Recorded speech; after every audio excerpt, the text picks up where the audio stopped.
Algunas personas llaman estas semillas el oro verde de Guatemala, principalmente por su comercio. Pero ¿por qué específicamente estas semillas? Solo este año ya hay 3 industrias de agricultura más grandes que esta. Según datos del Banco de Guatemala, es una constante que el café, la caña de azúcar y el banano son los 3 productos más exportados por Guatemala. Entonces, ¿qué las hace tan especiales? Es la pregunta que yo me hice al investigar de este tema y descubrí como respuesta principal la lista de países exportadores de cardamomo.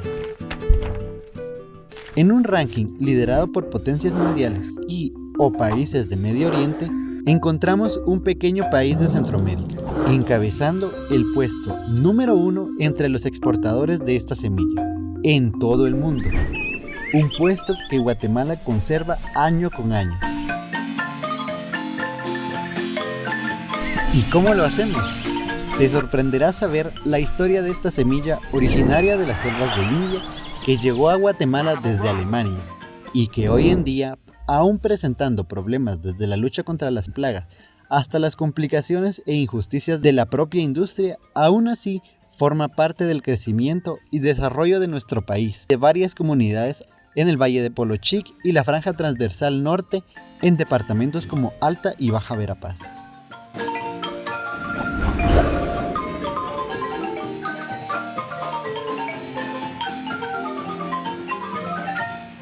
Podríamos afirmar que esta semilla es exclusiva. Y sí, aunque podríamos decir que es por las comunidades y países que la consumen, no me refiero a eso, sino a su propia naturaleza. Es decir, es difícil de reproducir, debe crecer con sombra, en buena tierra, es delicada para su recolección, además de que no es tan abundante.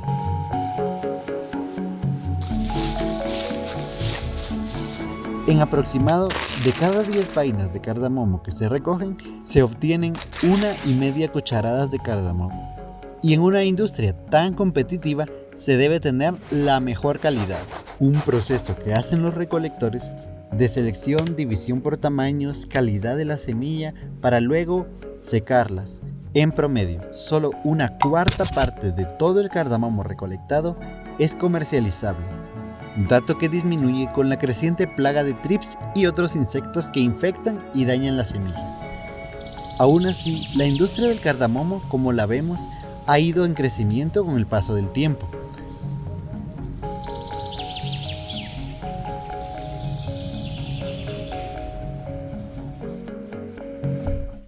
En la historia de la humanidad se menciona el uso de esta especie en las ceremonias nupciales, lo que sitúa su uso ya desde los años 3000 a.C. La mención del cardamomo ya aparece en el Charaka Samhita, en textos védicos de la India datados en el 1500 a.C. También en antiguos textos ayurvédicos del 1400 a.C. se registran sus usos medicinales. Los antiguos egipcios utilizaban el cardamomo para refrescar el aliento. También estaba presente entre las más de 200 plantas que los asirios y babilonios utilizaban con fines medicinales. Es una de las especies más nombradas en las historias de las 1001 Noche, una recopilación medieval de los cuentos y tradiciones del Oriente Próximo en lengua árabe durante la Edad de Oro del Islam. Tanto griegos como romanos llenaban conchas con cardamomo y cera para perfumarse el cabello y la ropa. Bien entrada la Edad Media, el cardamomo junto a las demás especies orientales se convirtió en un signo de prestigio. En Europa adoptaron su uso las cocinas y hoy en día Suecia es uno de los países europeos que demandan más cardamomo. Aproximadamente el 60% de la producción mundial del cardamomo se destina a los países árabes, donde la mayoría se utiliza para condimentar el café, símbolo de la hospitalidad árabe. Pero entonces, ¿cuál es la relación entre Guatemala y todos estos países orientales que usan el cardamomo en su día a día? Y también, ¿de qué forma llega un producto únicamente concentrado en esa región del planeta hasta Guatemala? Podríamos relacionarlo todo con otro producto similar, que es el café. No hay nada más sabroso que saborear bien calientito un café duro.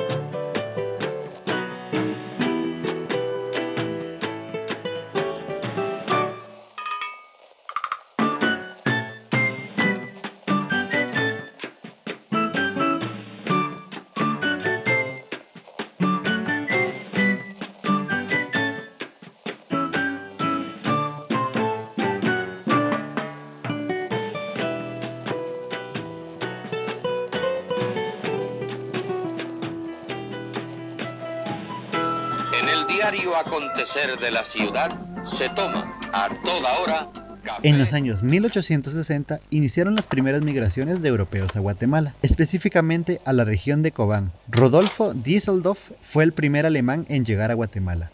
Alrededor de 1863 trajo nuevas influencias y cambios notables en la cultura comercial y arquitectónica del lugar. A Rodolfo Düsseldorf le gustó el lugar y envió una carta de Guatemala a Alemania, lo que provocó una oleada de alemanes que emigraron al país.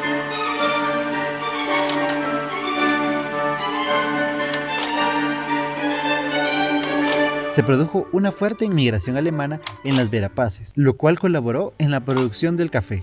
Hacia 1940 en Guatemala vivían un aproximado de 8.000 alemanes, especialmente provenientes del sur y occidente de Alemania, y muchos otros de otros países como Francia y España. Fueron estos mismos alemanes provenientes del sur y occidente de Alemania quienes adquirieron fincas por toda esta región, la región de Cobán y las Verapaces, y tuvieron buenos resultados, porque a finales de 1890, 2/3 partes de la producción cafetera de ese departamento eran gracias a su iniciativa.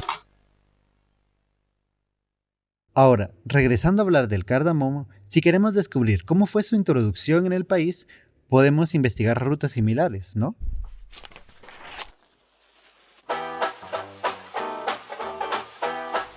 Una de las principales teorías aceptadas es que el cardamomo llegó a Guatemala por la familia Majus-Koffler, y tras una investigación detallada, en efecto, según memorias y documentos y relatos de la familia Majus-Koffler, se logró investigar y documentar la introducción del cardamomo a Guatemala por Oscar Majus, uno de los tantos alemanes que inmigró a Guatemala. Veamos, ¿qué sabemos sobre él? Se tienen registros de su llegada a Guatemala en 1884. Su familia era farmacéutica. Al ser hijo de un boticario, tenía acceso a diferentes tipos de especies, y entre 1910 y 1912 se registra uno de sus viajes saliendo de Guatemala. Por lo tanto, se especula una fecha de introducción del cardamomo a Guatemala entre 1914 y 1915. Incluso podríamos decir hasta 1917. Además del cardamomo, se introdujeron varias especies de té, y se cree que se plantó la primera semilla de cardamomo en su finca Chinasuyú, en Cobán, Alta Verapaz, esto entre 1914 y 1923.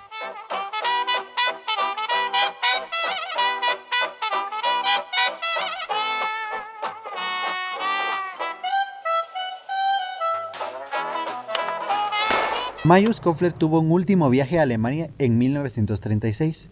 Algunos especulan que viajó por los Juegos Olímpicos, ya que se hosteaban en su país de origen. Sin embargo, según reportes, cayó gravemente enfermo y murió a los 64 años durante el viaje de regreso por el mar. Y son varios artículos en alemán y español en donde podemos encontrar que tras su muerte fue distinguido por su labor en el país. Por ejemplo, en este artículo alemán podemos observar que se menciona que los dirigentes de la ciudad de Cobán, la capital de la provincia de Alta Verapaz, en el norte de Guatemala, han otorgado al inmigrante alemán fallecido en 1936 la más alta distinción del país, la cual es el Orden del Quetzal, junto a los altos funcionarios del gobierno. También participaron los hijos de Majus-Koffler, quienes en ese momento se menciona que todavía viven en Cobán y asistieron a la ceremonia.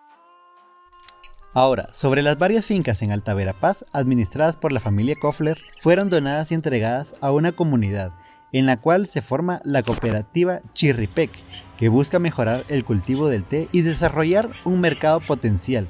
Esta cooperativa tuvo un mayor crecimiento a partir de los años 90. Actualmente se encargan de todo el proceso y creación de este té guatemalteco.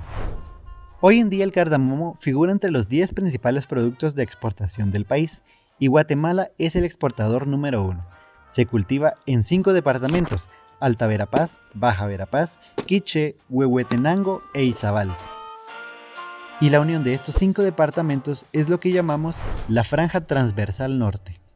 Además, el cultivo e industria del cardamomo tiene gran influencia en varias comunidades a lo largo del Valle Polochic, ubicado en Alta Verapaz, y otras comunidades adyacentes a lo largo de estos departamentos, un valle ubicado donde el río Polochic que nace de las tierras de Alta Verapaz y discurre de occidente a oriente a lo largo de 194 kilómetros, atravesando Alta Verapaz e Izabal, recorriendo los pueblos de Tamajú, Tucurú, La Tinta, Telemán y Panzos, para desembocar en el lago Izabal.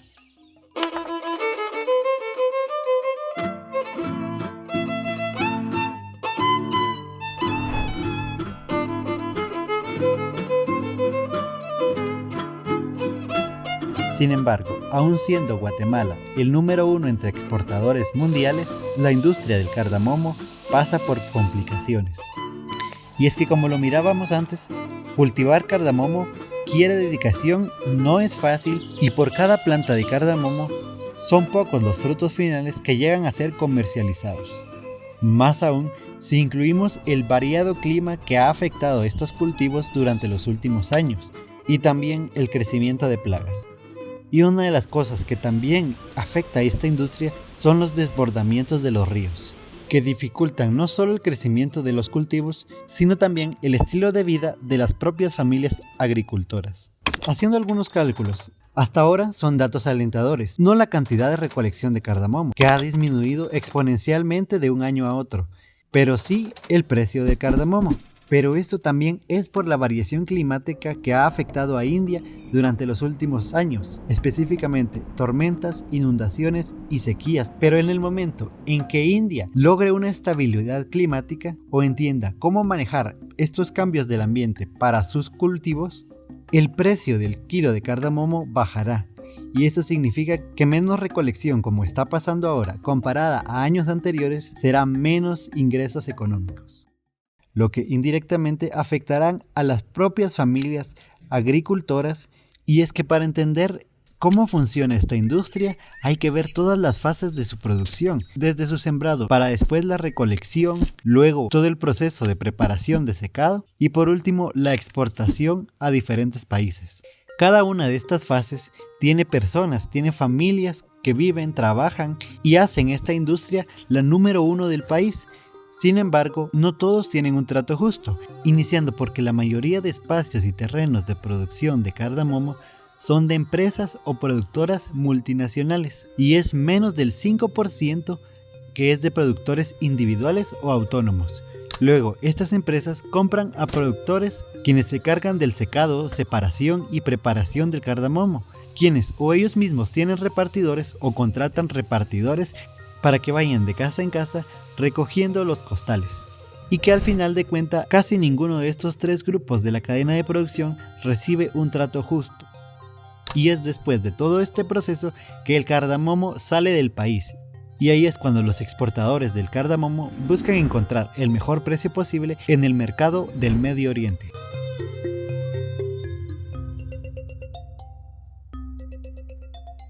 Algunas cosas que podrían mejorar para ofrecer un mejor estilo de vida a las familias que son parte de esta industria son rutas de acceso en buen estado, apoyo para productores pequeños, independientes y medianos, así como también los intermediarios, y buscar un mejor estilo de vida a las familias y comunidades enteras dedicadas a esta industria. Sin embargo, algunas o muchas veces esta métrica no se ve reflejada en las condiciones del primer productor, los agricultores y productores pequeños y medianos independientes, y en algunos intermediarios. Son algunas pocas empresas privadas que se han interesado en brindar ayuda a estas familias. Como guatemaltecos, lo mínimo que podemos hacer es primero conocer la importancia que tienen estas comunidades de la franja transversal norte del país en la economía nacional y exigir condiciones dignas para cada uno de los que forma parte de la industria del cardamomo. ¿Y tú qué opinas? ¿Conocías esta historia y la importancia que tiene el cardamomo para la cultura nacional? ¿Has probado el cardamomo? ¿Has probado el té chirripeco, que hecho de té negro comparte historia con la llegada del cardamomo a Guatemala? ¿Qué crees que podemos hacer como comunidad para dignificar esta industria tan especial que refleja parte de nuestra historia?